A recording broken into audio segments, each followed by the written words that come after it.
Il existe une étrange vérité dans ce monde. Celui qui sauve tout le monde ne peut pas se sauver lui-même. C'est le paradoxe silencieux de l'âme généreuse, cette âme qui brille pour les autres mais s'éteint dans l'ombre de sa propre négligence. Regardez autour de vous. Vous le reconnaîtrez immédiatement. C'est cette personne qui répond toujours présente, qui écoute sans jamais parler de ses propres tempêtes. C'est ce sourire qui cache une fatigue millénaire, cette main tendue qui tremble en secret. Le sauveur invisible porte un masque de force.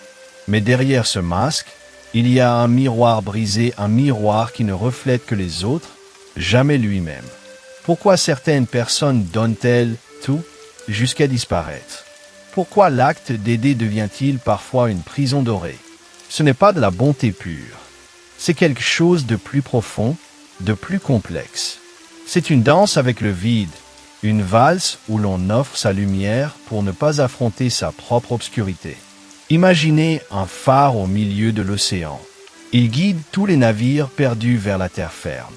Mais le gardien du phare, lui, reste seul, isolé, entouré d'eau salée et de silence. Il illumine les chemins des autres. Mais son propre chemin reste dans l'ombre éternelle. C'est l'histoire de millions d'âmes. Des âmes qui se dissolvent goutte à goutte dans chaque acte de générosité compulsive. Des âmes qui croient que leur valeur réside uniquement dans ce qu'elles peuvent offrir, jamais dans ce qu'elles sont. Le sauveur invisible vit dans une contradiction permanente. Plus il donne, plus il se vide. Plus il aide, plus il s'oublie. C'est comme verser de l'eau dans un verre fissuré. Peu importe combien vous versez, le verre ne sera jamais plein. Et le plus tragique, personne ne remarque la fissure. Personne ne voit que celui qui console n'a personne pour le consoler. Que celui qui guérit porte des blessures jamais soignées. Que celui qui nourrit les autres meurt de faim intérieurement. C'est une forme sophistiquée d'autodestruction. Une disparition lente, élégante, socialement applaudie. Mais d'où vient cette compulsion? Pourquoi certains êtres humains sont-ils programmés pour s'effacer au profit des autres? La réponse se cache dans les profondeurs de la psyché humaine, dans cette zone d'ombre où la peur et l'amour se confondent. Carl Jung parlait de la persona, ce masque social que nous portons pour être acceptés.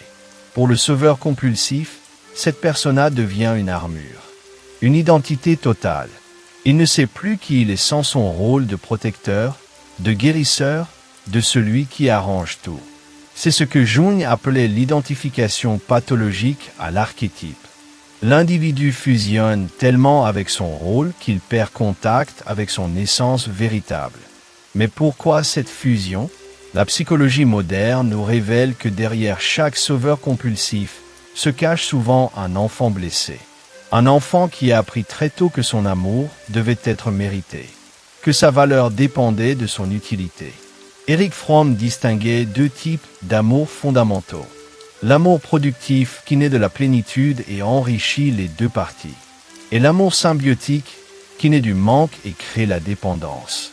Le sauveur compulsif pratique souvent le second sans le savoir. Il donne non pas par abondance, mais par terreur du vide intérieur. C'est un mécanisme de défense sophistiqué. En se concentrant sur la souffrance des autres, il évite de regarder la sienne. En guérissant les blessures extérieures, il fuit ses propres cicatrices. Les neurosciences nous montrent quelque chose de fascinant. Quand nous aidons quelqu'un, notre cerveau libère de l'ocytocine et de la dopamine. Nous ressentons une euphorie temporaire, un sentiment de connexion et de purpose. Pour certains, cette chimie devient une addiction. Ils ont besoin d'aider pour se sentir vivants.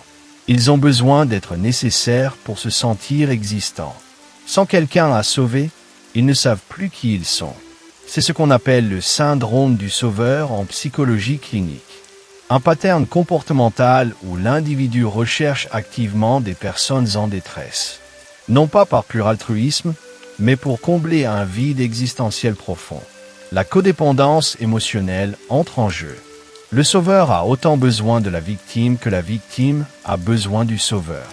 C'est un contrat inconscient, une danse dysfonctionnelle où chacun joue son rôle à la perfection. Mais d'où vient cette blessure originelle? Souvent, Elle remonte à l'enfance. Un parent absent émotionnellement. Un amour conditionnel. Un trauma où l'enfant a dû devenir l'adulte trop tôt. L'enfant apprend que pour être aimé, il doit être utile. Que pour avoir de la valeur, il doit résoudre les problèmes des autres. Que pour exister, il doit s'effacer. Cette programmation devient si profonde qu'elle opère en pilote automatique à l'âge adulte. Le sauveur adulte répète inconsciemment le pattern de l'enfant blessé. Il cherche à guérir chez les autres ce qu'il n'a jamais pu guérir chez ses propres parents. C'est une forme de projection psychologique. Il projette sur les autres son propre besoin de sauvetage. L'empathie est considérée comme une vertu suprême dans notre société. Mais il existe une forme d'empathie qui détruit plutôt qu'elle ne construit. Une empathie pathologique qui absorbe la souffrance des autres sans jamais la transformer. Le sauveur compulsif pratique souvent cette empathie toxique. Il ne fait pas que ressentir la douleur des autres, il la porte comme si c'était la sienne. Il devient un réceptacle ambulant de toutes les souffrances du monde. C'est la différence entre la compassion et la fusion émotionnelle. La compassion maintient une distance saine. Elle reconnaît la souffrance sans s'y noyer. La fusion émotionnelle efface les frontières. Elle transforme deux personnes en une seule masse de douleurs partagées. Notre société glorifie paradoxalement ce type de sacrifice. Regardez les archétypes que nous vénérons. Le martyr qui meurt pour les autres. La mère qui sacrifie tout pour ses enfants. Le héros qui se détruit pour sauver le monde. Nous applaudissons l'autodestruction quand elle est emballée dans l'altruisme. Mais personne ne questionne le prix psychologique de cette glorification. Personne ne demande ce qui arrive à l'âme de celui qui donne tout. Les mythes anciens nous avertissaient pourtant.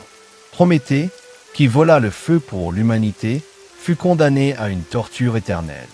Son foie dévoré chaque jour par un aigle, symbole de la renaissance perpétuelle de la souffrance. Saint Christophe portait les voyageurs sur ses épaules pour traverser la rivière. Un jour, il porta un enfant si lourd qu'il faillit se noyer. Cet enfant était le Christ, le poids du monde entier. Ces mythes parlent d'une vérité psychologique profonde. Celui qui porte le monde sur ses épaules finit écrasé par son poids. À l'ère moderne, ce pattern s'est sophistiqué. Les réseaux sociaux ont créé une nouvelle arène pour le sauveur compulsif. Chaque like pour un acte généreux, chaque partage d'une bonne action. C'est la validation externe qui remplace l'amour-propre absent. Le LP syndrome est devenu une épidémie silencieuse. Des millions de personnes épuisées, vidées, mais incapables d'arrêter. Parce qu'arrêter signifierait affronter le vide. Et le vide fait plus peur que l'épuisement. Il y a une dualité tragique dans cette existence. À l'extérieur, force, générosité, lumière. À l'intérieur, fragilité, manque, obscurité. C'est le paradoxe du verre à moitié plein qui se vide pour remplir les autres verres. Laissez-moi vous raconter l'histoire de Marie. Marie est psychologue. Chaque jour, elle écoute les souffrances de ses patients avec une patience infinie. Elle absorbe leurs traumas, leurs peurs, leur colère. Elle leur offre des solutions, de l'espoir, un espace sécurisé. Mais quand Marie rentre chez elle le soir, elle s'effondre sur son canapé, vidée. Elle n'a plus de mots pour elle-même. Son journal intime reste vierge depuis des mois. Ses propres larmes restent coincées quelque part entre sa gorge et son cœur. Marie est comme un puits qui donne son eau à tous les assoiffés. Mais personne ne remarque que le niveau baisse. Personne ne voit que le fond commence à apparaître. Elle sourit à ses patients. « Comment vous sentez-vous aujourd'hui » demande-t-elle avec une douceur authentique. Mais personne ne lui pose cette question. Personne ne voit la mélancolie derrière ses lunettes. Personne n'entend le cri silencieux dans sa voix calme. Personne ne remarque que ses mains tremblent légèrement quand elle prend ses notes. Marie est entourée de gens toute la journée. Mais elle n'a jamais été aussi seule. C'est la solitude particulière de celui qui donne. Une solitude peuplée. Une solitude bruyante. Une solitude où l'on existe uniquement comme miroir pour les autres. Le soir, Marie allume une bougie. Elle regarde la flamme danser. La bougie éclaire la pièce mais se consume elle-même. Goutte par goutte, la cire fond. La mèche noircit. La lumière qu'elle offre est sa propre destruction lente. Marie voit son reflet dans cette flamme. Elle aussi se consume pour éclairer les autres. Elle aussi fond goutte par goutte. Elle aussi noircit de l'intérieur pendant qu'elle illumine l'extérieur. Il y a un moment précis où tout bascule. Ce moment où le Sauveur réalise qu'il est vide. Complètement vide. Qu'il a tout donné et qu'il ne reste rien. Pas même assez pour pleurer. Marie a vécu ce moment un mardi ordinaire. Un patient venait de partir. Le suivant n'était pas encore arrivé. Dans ce silence de 5 minutes, elle a senti le gouffre. Un gouffre si profond qu'elle a eu le vertige. Un vide si vaste qu'elle s'est sentie disparaître. Pour la première fois, elle a compris qu'elle n'existait plus. Elle était devenue un fantôme bienveillant. Les larmes qu'elle n'avait jamais versées sont restées sèches. Le cri qu'elle n'avait jamais poussé est resté muet. La fatigue qu'elle n'avait jamais avouée est restée invisible. Marie continue de sourire, de soigner, d'écouter. Mais quelque chose en elle est mort ce jour-là. L'illusion qu'elle existait en dehors de son rôle de sauveuse. Il existe un chemin de retour vers soi-même. Un chemin délicat, parfois douloureux, mais nécessaire. Un chemin où le Sauveur apprend à se sauver lui-même d'abord. La première étape est la conscience. Reconnaître le moment exact où l'aide devient une fuite. Ce moment subtil où vous dites oui, non pas par amour, mais par peur. Peur d'être rejeté. Peur de ne pas être assez. Peur du vide qui vous attend si vous arrêtez de courir vers les autres. Observez-vous la prochaine fois que quelqu'un demande votre aide. Sentez ce qui se passe dans votre corps. Cette tension dans le ventre, cette accélération du cœur, cette urgence automatique de dire oui, c'est le signal. Le signal que vous n'agissez plus par choix, mais par compulsion. Apprendre à dire non est un acte révolutionnaire pour le Sauveur compulsif. Mais pas un non brutal ou coupable. Un non compassionnel. Un non qui reconnaît vos limites humaines.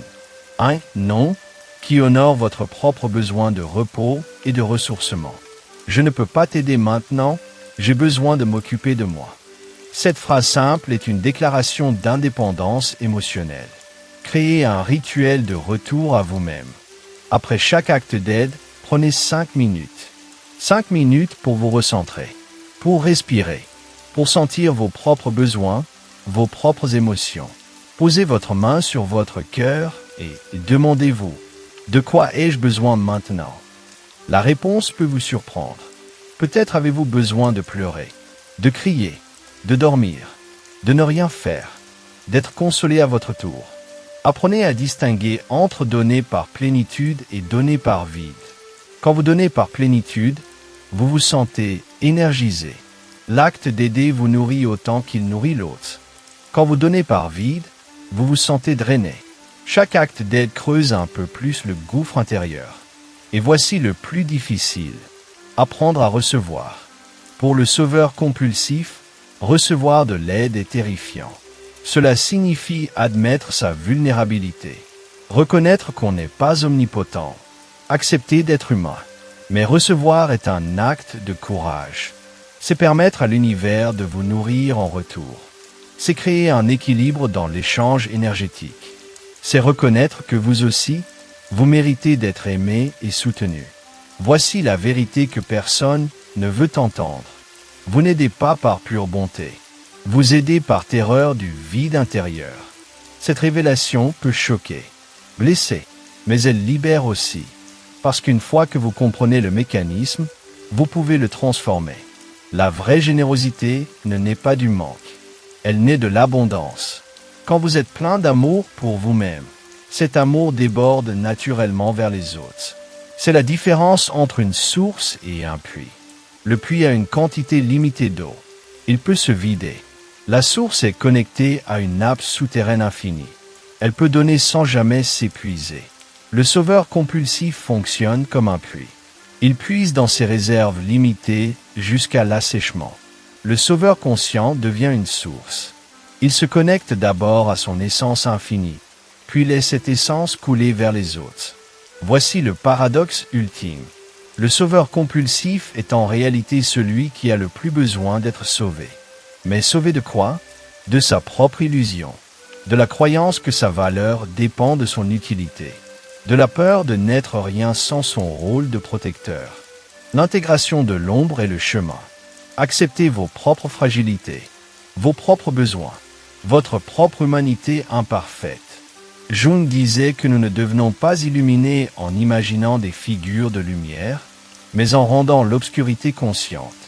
Pour le Sauveur, cela signifie regarder en face cette part de lui qui a peur, qui doute, qui a besoin, qui est fatigué, qui veut parfois être sauvé à son tour. Cette acceptation transforme tout. Vous n'avez plus besoin de projeter votre besoin de sauvetage sur les autres. Vous pouvez vous sauver vous-même. Vous occupez de l'enfant blessé en vous avec la même tendresse que vous offrez au monde.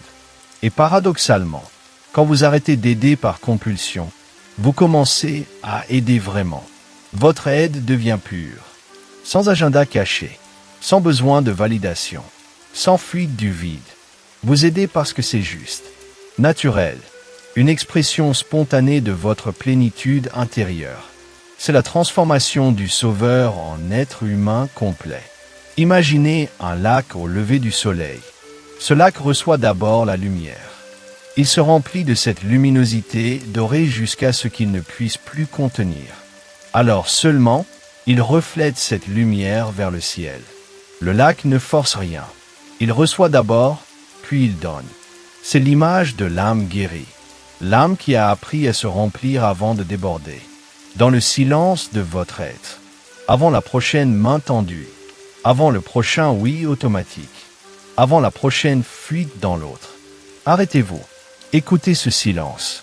Ce silence qui n'est pas vide, mais plein de votre propre présence. C'est dans ce silence que vous vous retrouvez, que vous vous reconnaissez, que vous réalisez que vous existez, indépendamment de ce que vous faites pour les autres. Le miroir n'est plus brisé. Il reflète maintenant votre visage, vos yeux, votre sourire qui n'est plus un masque, votre fatigue qui n'est plus une honte, votre humanité qui n'est plus un défaut. La question finale flotte dans l'air comme une plume. Et si la personne qui a le plus besoin de votre amour était vous-même? Cette question n'attend pas de réponse immédiate. Elle demande à être contemplée, méditée, ressentie dans chaque cellule de votre corps. Peut-être qu'aujourd'hui, pour la première fois, vous poserez votre main sur votre propre épaule. Vous vous direz les mots que vous dites si facilement aux autres.